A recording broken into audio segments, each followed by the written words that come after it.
What's up, everybody? Welcome to Dad's Expensive Hobby. What's up? Today we are taking a look at these Storm Collectibles, the King of Fighters 98 Ultimate Match Ralf Jones.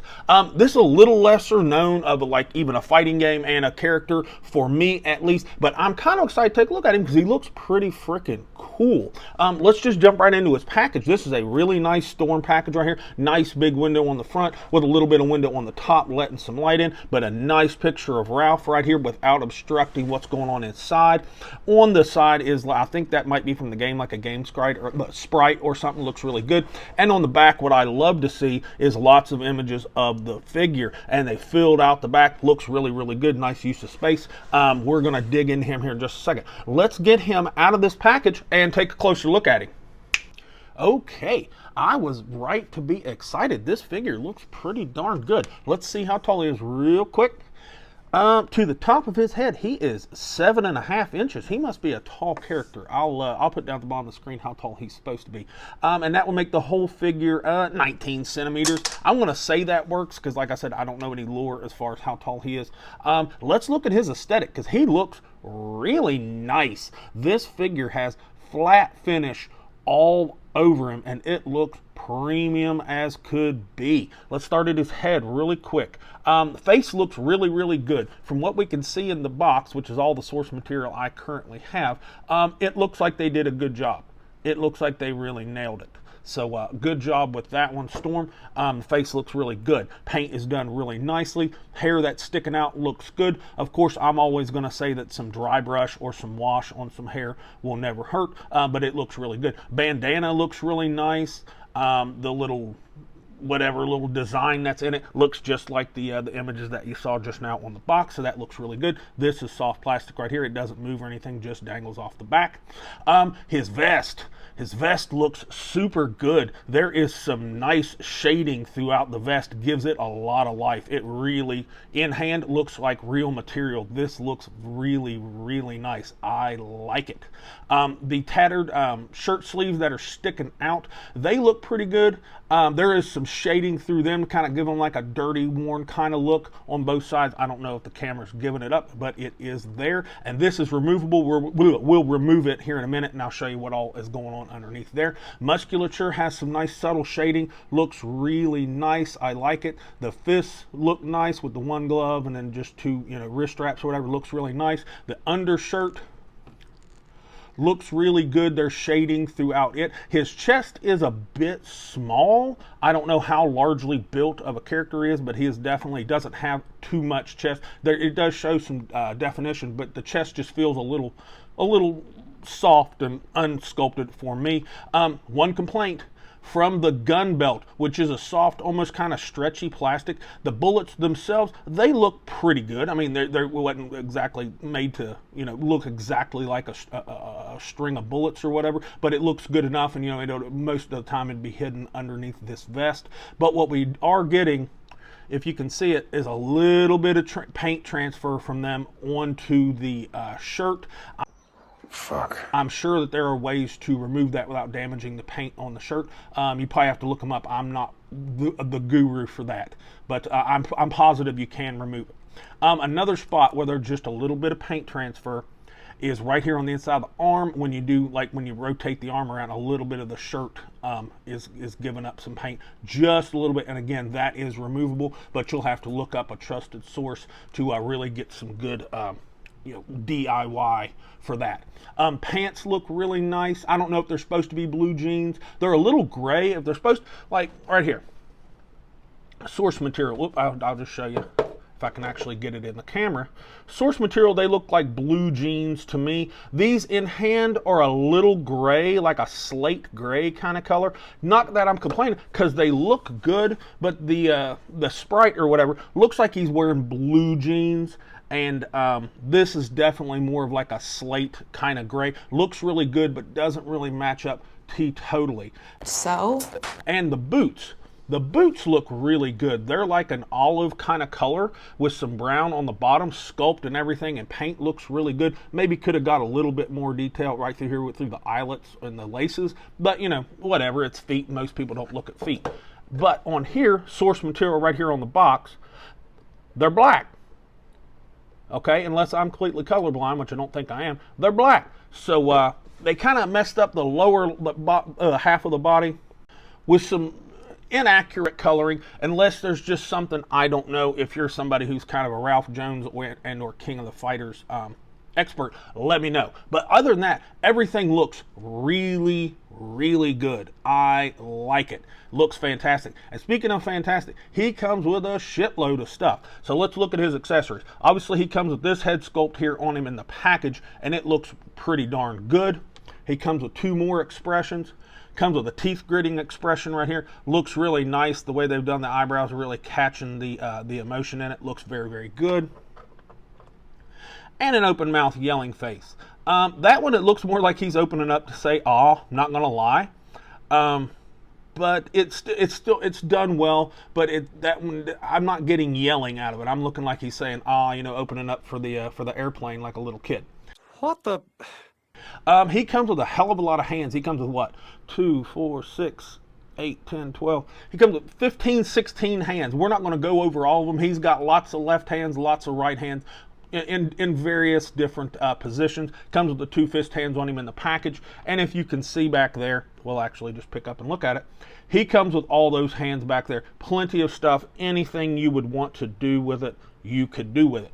Now, he also comes with 3 different effect parts, and I really like that. Now, I do know that Ralf Jones has some kind of like flaming punch that he does, and this is a really cool effect piece for that. It's like, you know, that translucent yellow with some faded in like orange and red to give a fire look, and it's kind of a...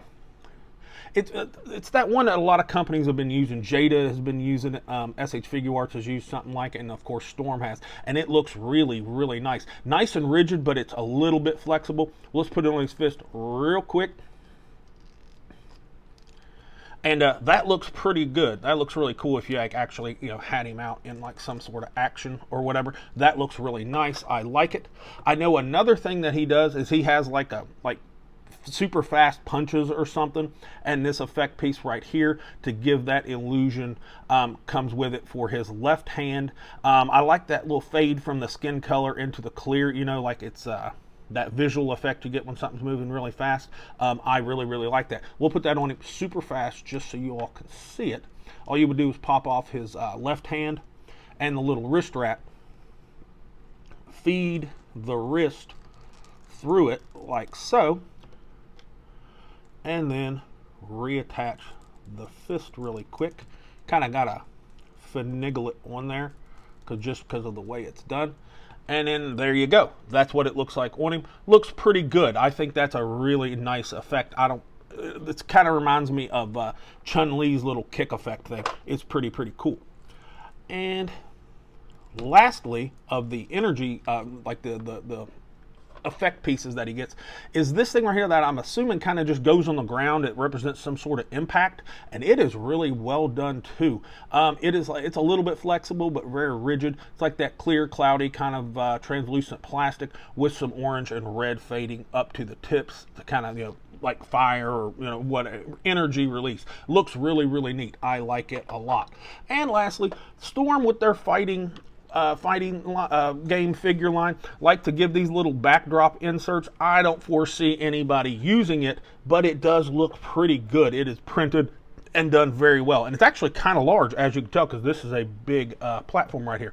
But that's all of the accessories that we have. I think that is a very nice spread of stuff. Let's compare him to some other figures really quick. All right, first up, who do I want to start with? Because we're going to do a bunch of comparisons just because I love looking at other figures. Here he is with the Storm Collectibles Mortal Kombat Reptile, and he is taller than Reptile by a good 1/2 inch to 3/4 of an inch, if you could see that. So Ralph is a tall guy. Somebody tell me down in the comments, is he supposed to be this tall? Because he's got long legs. I almost wanted to say his legs in the aesthetic portion were a little too long. But I'm going to assume he's kind of drawn like that because some of the pictures that I looked up, I did do a little bit of homework on him, looked like he had long legs. Here he is with the Storm Arena Ryu, and he's damn near twice the height of Ryu, but they both look fantastic. Get used to seeing this figure out a lot because I am in love with it. Here is with the Storm Collectibles Baki, and they look really nice. Baki is just hard to beat, but I'm not going to lie, this Ralf Jones figure is really good. One more Storm Collectibles that we'll stand him next to, and this is somebody that is taller than him, the Storm Collectibles Mortal Kombat Kintaro. And Kintaro is a pretty kick-ass figure, and he absolutely dwarfs Ralf Jones right here, and Ralph is kind of a tall figure, so that gives you an idea of how tall Kintaro is. Now, let's stand him next to some other lines just to have fun with it. Here he is with the Marvel Legends Red Hulk, and he's stands up pretty tall with Red Hulk, but then again, Storm Collectibles are a tall line. They're their own fucking they're their own scale. Ooh, and I forgot about the Storm Collectibles Blanca, and he is actually to the hairline a little bit taller than Blanca, right, basically the same height. So he is definitely big because I know Blanca is a big character. Let me stand Blanca up there. Let's stand him next to the Jada Street Fighter Sagat, and he is almost the exact same height as Sagat from Jada anyways. So that should give you an idea of how big Ralf Jones actually is. He stands up pretty tall. Let's stand him next to, we got a few more. I like doing these comparisons. A McFarlane Superman, and he's taller than the McFarlane Superman, and who really cares because that figure kind of sucks. And here he is next to just an average size Marvel Legends Boxer's Deadpool right here, and he towers over him. And last one, I promise, the SH Figure Arts UI sign Goku, and you know, obviously SH Figure Arts are not a big line at all, but he absolutely dwarfs Goku right there. Now, real quick off camera, I'm going to take this off. I might do a time lapse and show you taking off because it just takes a minute, so we can do his articulation. This does not impede his articulation. I just want to take it off so you guys can get a good look at it. All right, got that stuff off of him, and we'll just cover aesthetic one more time real quick. Just like I feared, taking the vest off, you can see the chest. He is very narrow front to back, and there's not much chest beef there at all. He is definitely meant to have that vest awning because there's just not much chest there. And if you can see how the t-shirt's kind of widening out, that's because the hips are a little bit wider than the waist, and that's hidden by the vest. That's nothing new for Storm Collectibles. They have figures where the waist is higher, the hips are higher than the waist, but when you pose him or whatever and have the vest on, that'll go away. Also, it's showing in living color the paint transfer. That is removable. I don't want to personally give out any tips for it. You know, look up a trusted source and you'll be able to find a way to get rid of that if that's something you're interested in. And it does give us a nice better look at the dirty shirt. Anyways, let's move him around because he does move pretty darn good. He will look down really nice without concaving the chest. He will look up really good without, it pushes out the back a little bit, but if you just do that right there, it goes away. So he looks up and looks all around, all kinds of nuance, and we all know why. He's on a double ball peg. Thank you. I tell you all every single video, but double ball pegs are the way to go. They are the best head and neck joint there, and that just proves it again.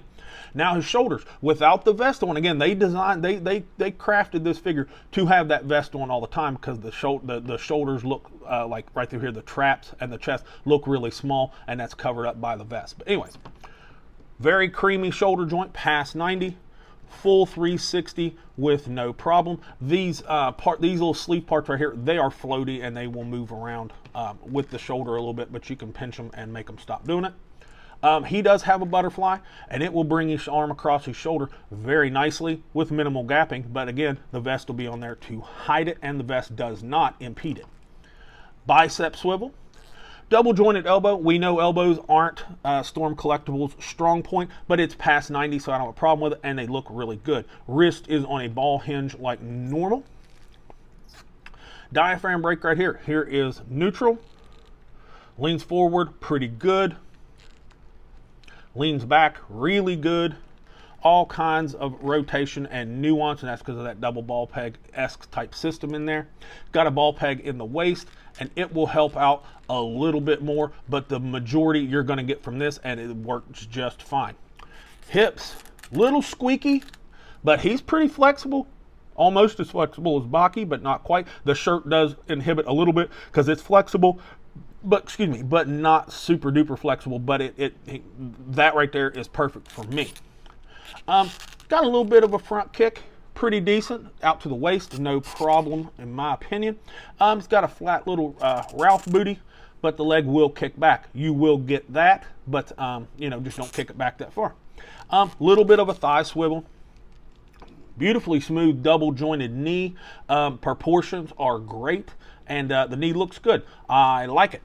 Ankle swivel is hidden by the cuff of the pants leg, so that's really nice. Ankle is a ball hinge, so it'll go down pretty good. It will get stopped a little bit by the jeans, but elbows and ankles are not Storm's strong suit. Not that they're bad joints, but their ranges of motion are always a little bit off. No peg holes in the bottom of the shoe. And he has a toe brake that looks pretty decent. Again, a little far back, but I get why they did that, you know, so it could actually hold the figure. And it doesn't look too horrible. So, Ralf Jones. My final thoughts on Ralf Jones. Ooh, and here, and just in case you wanted to see it, that's what the vest looks like off of him. So, final verdict on Ralf Jones. This is a pretty darn good figure. His aesthetic, with the vest on, his aesthetic is really good. With the vest and the ammo belt, his aesthetic is really good. When you take him off, as you can see, his aesthetic kind of goes to shit. But he is clearly sculpted to have the vest on all the time, but you can remove it. I love the aesthetic. I think he looks great. The paint work on here is phenomenal, other than the fact that you get some paint transfer, but that is fixable. His articulation's really good. You just saw that. And he has a great spread of accessories. So, in my opinion, I'm going to call this a B+. He's not quite an A because of the paint transfer, because that will continue to be a problem.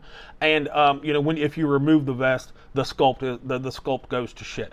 B+, plenty of room for improvement in those two areas. But other than that, he is stellar. Just a very, very, very solid release. He is available in Big Bad Toy Store, and you can probably get him in a couple other retailers like Entertainment Earth or whatever.